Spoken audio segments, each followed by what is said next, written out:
I'm Joe Condon. Welcome to our program. This week we are honored to have with us a gentleman from the Stratton Veterans Administration Hospital in the city of Albany, Dr. Manish Merchant, who is Chief of Primary Care at the Stratton VA. It is so nice to have you with us, Doctor. Good morning. It's great to be here. Thank you. For folks who are not familiar with the Veterans Administration and the Veterans Administration hospitals, could you briefly let them know what it's all about? Well, our primary mission is to serve the veterans. And here in Albany, our hospital has 12 community-based outpatient clinics. So our catchment area goes as far north as the Canadian border, as far down as Kingston, and as far west as Sydney Bainbridge. And so we have roughly 50,000 unique patients that come through our center, and we have approximately 27,000 patients that are actually assigned to primary care providers in all those clinics. And since it's the federal government being a federal program, this is not unique to the Albany area. It's all over the country where you would have this? It's all over the country. The nation is actually broken up into VISIONs, which are Veterans Integrated Service Networks, and each VISION has multiple facilities which have their own outpatient clinics associated with them. Now, the Veterans Administration always seems to be way ahead when it comes to the field of healthcare, and I understand you have a new program called Telemedicine, which is astounding in what it does to your veterans patients. Could you share with our viewers what that's all about? Sure, I will. Let me first define telemedicine and telehealth. Telehealth is an overarching definition which includes telemedicine. When we define telemedicine, telemedicine is really the transmittal of electronic data to help benefit the veteran or the patient to help improve outcomes. Telehealth is actually broader than that, and it also includes patient portals, includes continuing medical education, and things like that. So here at the VA, we've actually started doing telemedicine back in the 1970s, really. Back in 1970, there was a first pilot program that worked with telemental health. And as we've progressed, in the last 5 or 6 years, we've really taken off using these modalities to help improve outcomes for our veterans. Now, you were sharing with us today that the benefit of this program, if you have someone living up in Malone, New York, who needs medical care from the VA, that they don't have to come down to Albany or to the nearest VA hospital. They can get help through your program. How would that work? That's correct. There are multiple services that use telemedicine at our facility. Primary care does. We have diabetology, we have cardiology, we have pulmonary, we have our kidney doctors.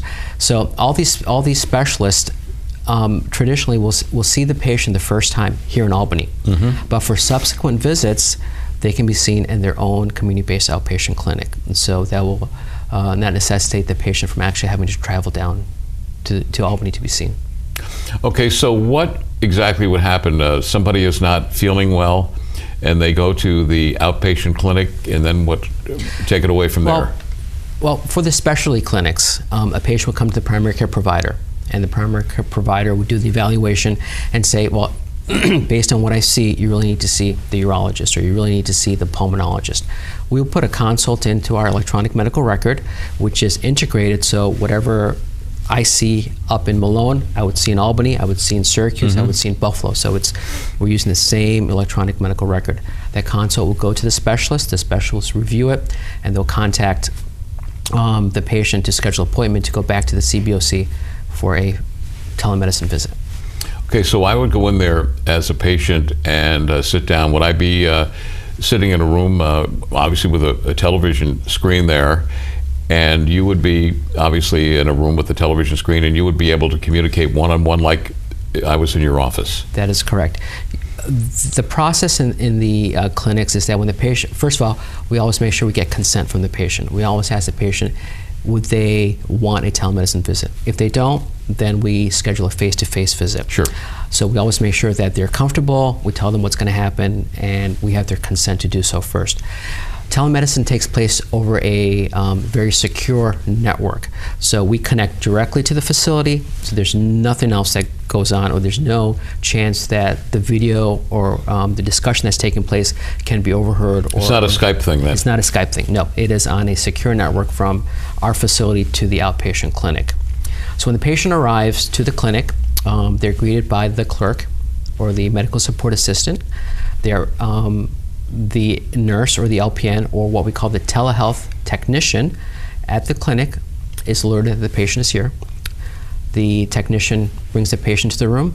We'll do vital signs. We'll answer any questions the veteran may have. We'll go into the records and see if there's any questions that they need to ask the patient.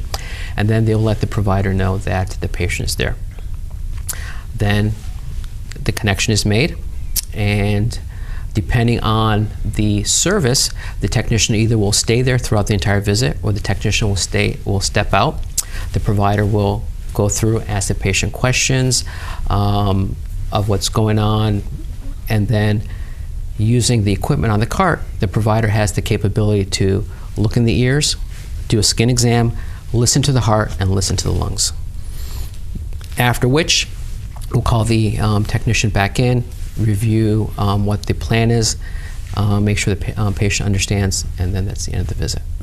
Now, if someone is talking with you and you discover, whoa, this is something there's somebody better who can do it, and say the person's in California, are you able to access California right away and get them involved in it? Unfortunately, not yet. Okay. Not yet. But that is the goal, that we will have a very strong network where there will be providers available nationwide for certain specialties where we'll be able to connect to them. Now, you were, before going on the air today, you were talking about a doctor down in Florida who was involved with patients, and instead of being in Albany, they had to go to Florida, and they were still able, through your system, to do that one-on-one with the patients? That is correct. One of the beauties of the VA healthcare system is we have an integrated medical record, so that if a provider is in any VA facility, by remote access, they can actually see what's going on in the other facilities. So we had a physician who was up in Westport, Elizabethtown, who lives in Florida. His mother's there, and because of her poor health, he travels back and feels the need to be there with her. Sure. But through telemedicine, we were able to have him continue to see patients and still be in Florida by using the services of one of the VA facilities down there. How are the patients reacting to this new service? Is it some like it, some don't like it? Surprisingly, most of them have really enjoyed it. Our telehealth technicians do give patients surveys at the end of the visit. And from last year's survey, the satisfaction survey saying, how did you like the visit? How was the meeting with the provider? 92% of the patients said that they enjoyed the visit and would do it again. Initially when they come, many are definitely hesitant, not quite sure what's going to happen. But once the visit starts, as one provider says, it's amazing how quickly the screen kind of just fades away, and you're really carrying on the conversation with the patient. What I find astounding is that you, through a television screen and the equipment there, are able to really do almost, it sounds like you can do a physical of someone by way of television. And that is correct. For chronic disease processes, diabetes, high blood pressure, arthritis, cholesterol, telemedicine is a great modality for managing those issues.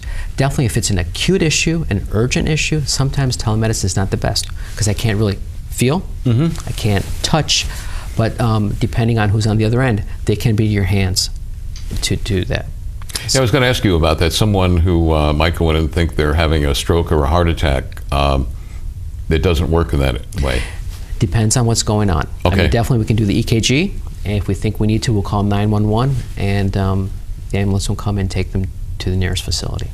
And how many facilities, is this nationwide right now? This is nationwide. It's been a big push for the VA to implement telehealth, just because of where our veterans are located.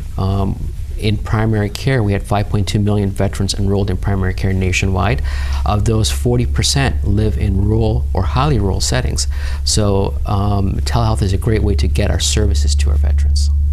As a head of primary care at the Veterans Administration Hospital in Albany, what are your duties?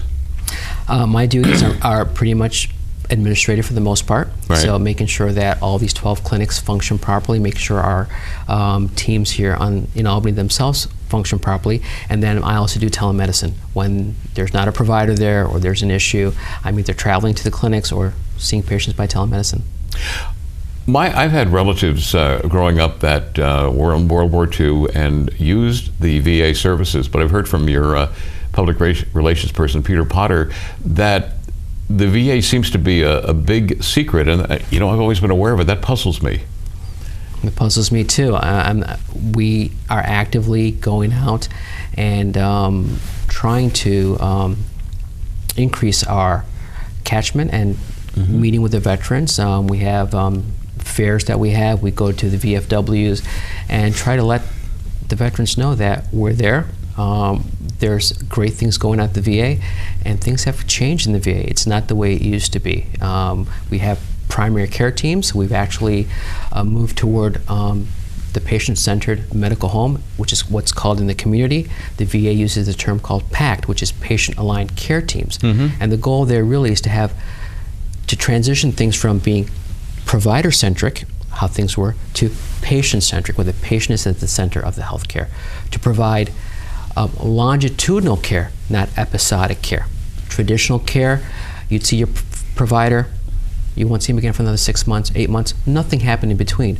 The goal really is to see your provider now, and then in those 6 to 8 months in between, your team is still following you. It's still monitoring what's going on. Say if you're diabetic, have you had your cholesterol done? Have you had your eyes examined? What's your blood pressure?